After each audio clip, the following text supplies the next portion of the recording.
What's going on YouTube? This is Max coming back at you once again with another video. This time I'm doing an unboxing and the initial setup on the Sony A90J. If you like this type of video, if you go ahead and do me a favor by hitting that subscribe button and that like button if you like this type of content. So what I went ahead and did is this is a 55-inch Sony A90J. I put this in the master, well, my wife and I's bedroom, so you'll see pretty much just our bedroom. So I'm going to be doing an unboxing of this video, and first thing, my initial impression of the boxing so far is it's okay. It's nothing compared to my previous Sony A9F.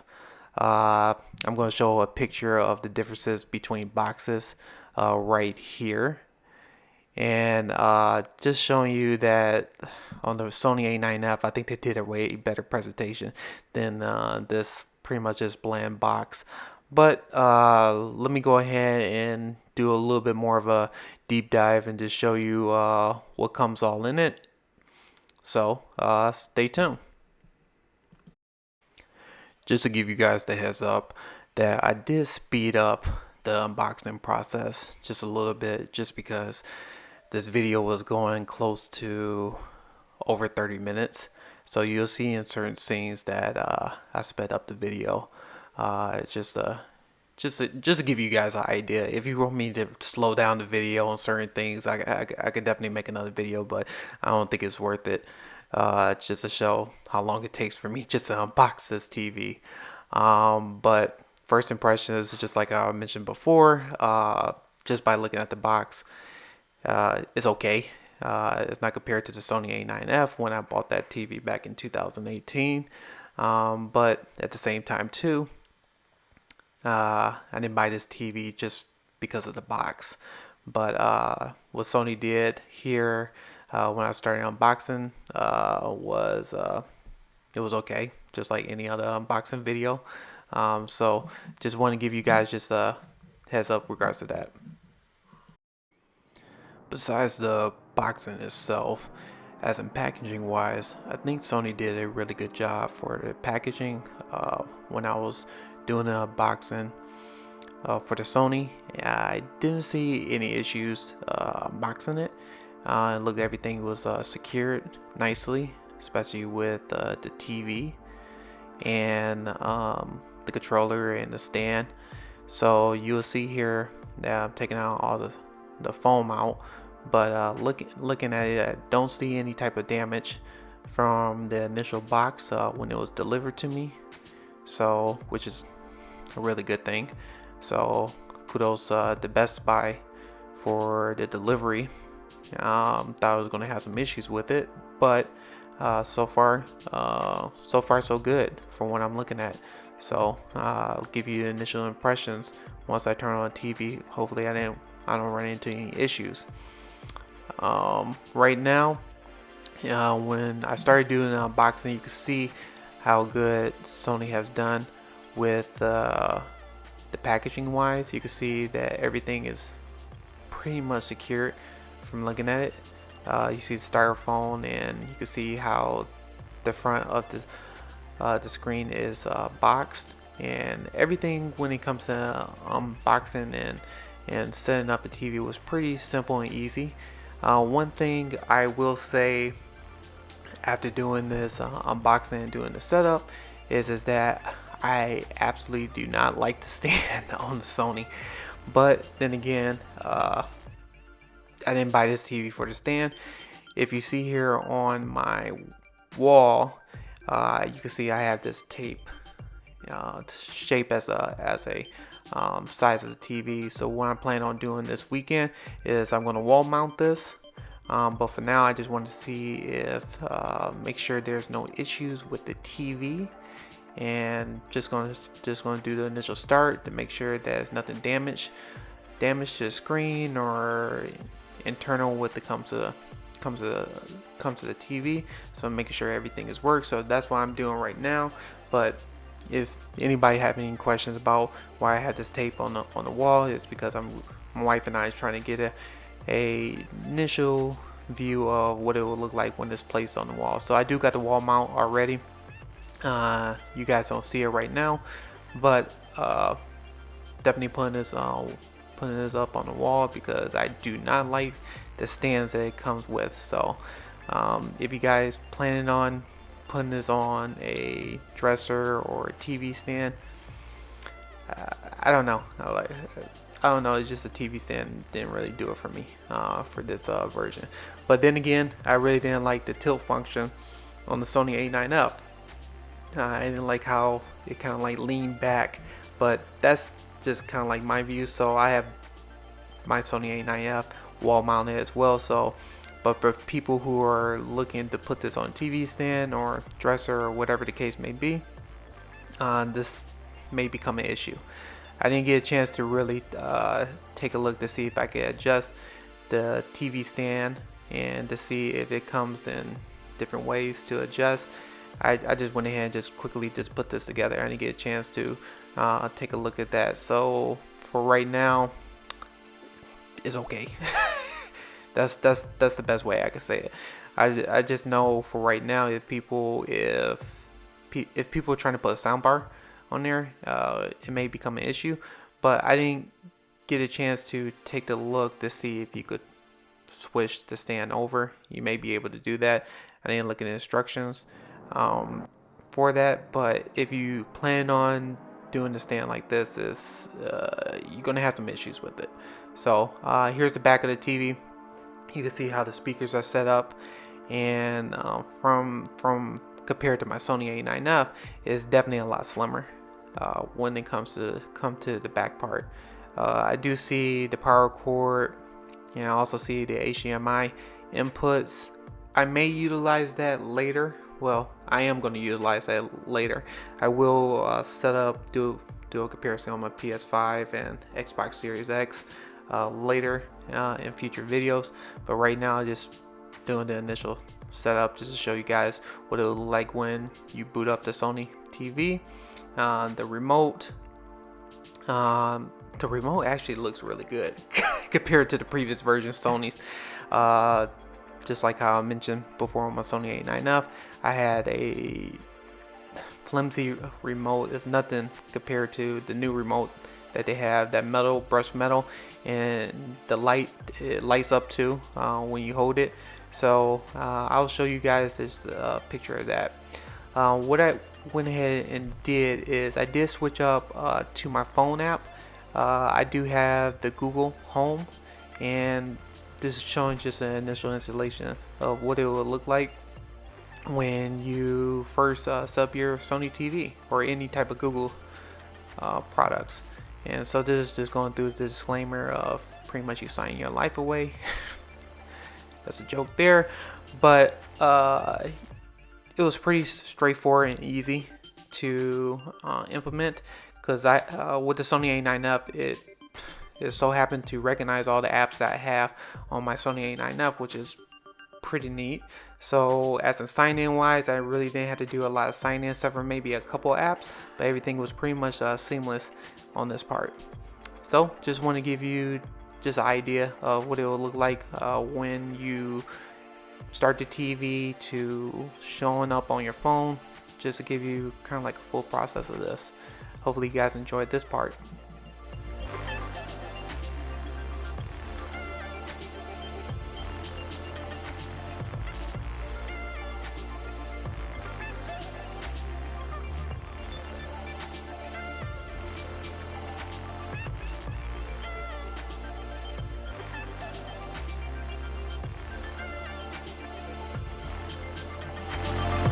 So here is the startup once you do the initial setup on your Sony A90J. So this is, if anybody's curious, that's what it looks like. So once you get to this portion of it, Sony Bravia TV will go through pretty much an initial setup. Just taking you through the privacy wise, what you're signing away, how to set up the whole Google TV interface, So right here I'm just kind of going through it real fast, but it's up to you if you want to sign up for it or not. In my case, I signed up for it, so each person is different. So that's just my preference. I don't have a problem with that. I know people talk about the whole security thing, but hey, that's everybody's preference. Alright, so right here you have the option to set up your cable, antenna, and your external devices. Right now, since I don't have anything set up to the external device, I went ahead and just skipped that portion of it. But this is just showing you just what external devices and how it will look from there. From here, it also go through the position of the TV. I did a table, so depending if you have it on the table or on the wall, the sound will adjust based on that information. Also too, this portion was pretty neat when it was calibrating the remote. It was doing all this sound wave and doing some optimization. That's the first time I ever experienced that. I never even had that on my Sony A9F, so which is pretty cool. So this is when you register your TV if you want to go through that process. I kind of skipped and cut some scenes because I didn't want to give out my information out there, but this is going through the Apple part and it's going through the updates. But I thought this was pretty important to show, just for people who never bought a Sony TV. This is kind of like what to expect from it.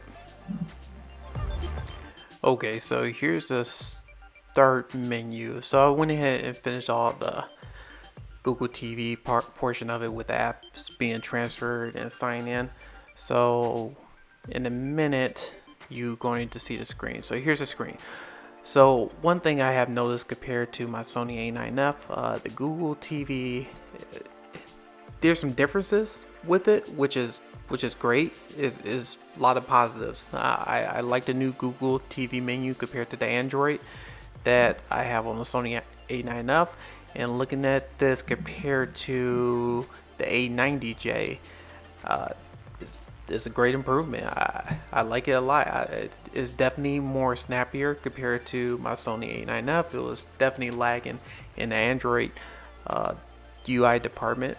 I like how the apps are sorted out.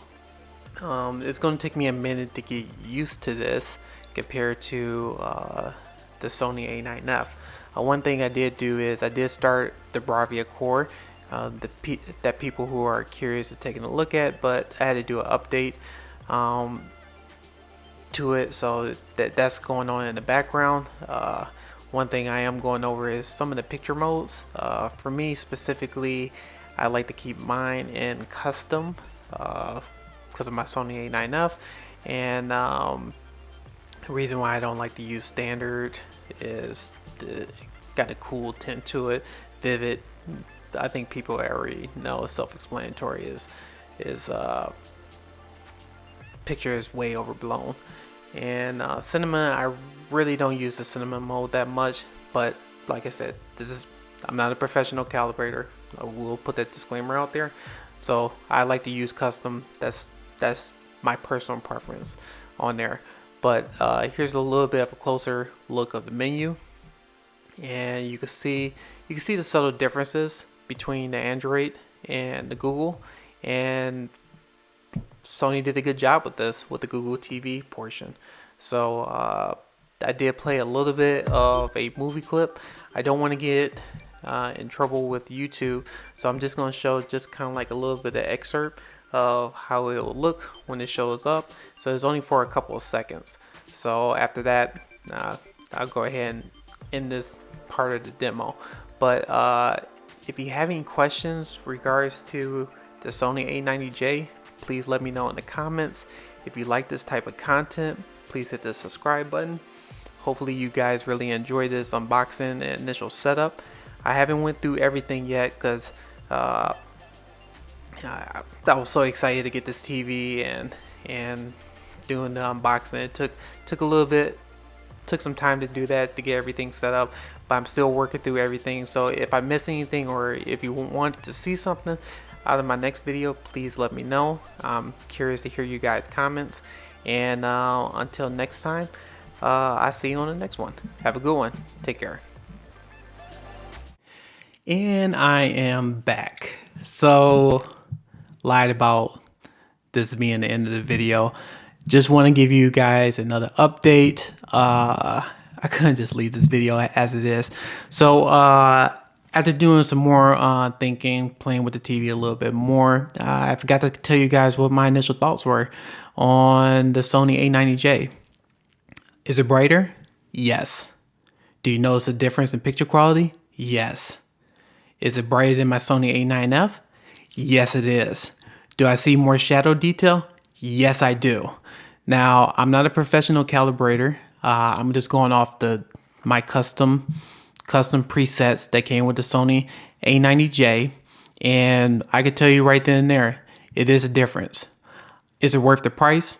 No, I don't think it's worth that price. I think it should be $500 cheaper, but that's just my opinion. And the other reason too is that it doesn't have ALM or VRR when the TV just came out. And so just to give you guys a heads up, I was the only one that really came out with the video letting you know that the firmware update is going to be winter 2021. So if you want to check that video out, please subscribe to the channel. Hit that like button. Also look at my previous video, especially the video I just came out about the latest update that officially came from Sony, because you can look at that video, and I highlighted where it shows it was coming out in winter 2021. Also too, I'm going to be doing some comparisons between my Sony A9F and my Sony Sony A90J TV. One thing I'm going to do a comparison between that. I'm going to go through the HDMI inputs just to show you guys how to work that, how to do the settings on that. One thing, I want to make sure that the eARC is working properly, because you remember, if you remember, or if you not new to the channel and know my channel, I am one of the only few people that really posted a video about the eARC issue. That was Sony. Nobody really talked about that. Since I own the TV, the Sony A9F, and I live with it, I was having some major issues with that eARC issue. And that was because Sony came out with a firmware update. So the question is, are they going to mess this up when it comes to the VRR and ALM update? I don't know. So if you are curious enough about that, stay tuned, subscribe to the channel. And if you have any questions of what you guys would like to see, hit that comments. But in the future, I'm definitely going to do some comparison videos, show you some gameplay. I do got a PS5 and Xbox Series X. I will play on that to see how those games look. But yeah, I just want to say my preliminary review is it looks good. It really looks good. I'm not going to give it a review yet, but it looks really good. The picture quality, the brightness, the shadow detail is all there. The motion handling is all there. Compared to my Sony A9F, I didn't think I was going to see a difference. I do. The actual chip does make a difference, and the actual new panel makes a difference, and the heat panel makes a difference too. So, yeah, whatever Sony did is a big improvement coming from a Sony A9F. So I'm just letting you guys know. I'm going to show some video regards to that. Other than that, yeah, thank you for watching this video. And if you have any questions, just let me know. I'll do the best I can to try to answer everybody's question. Until next time, I'll see you on the next one. Take care.